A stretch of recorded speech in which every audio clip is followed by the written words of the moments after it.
Tanawa ang epekto sa killgrass. Grabe ka epektibo. Ang nakinindot aning killgrass mga busing kay ang sagbot ray iyang patyon tanawa isubra ang mga tanom na to tanawa atong mais nga bagong itanom.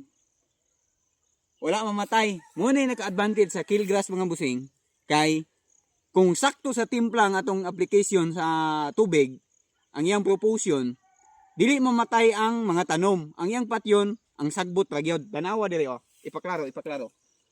Oh.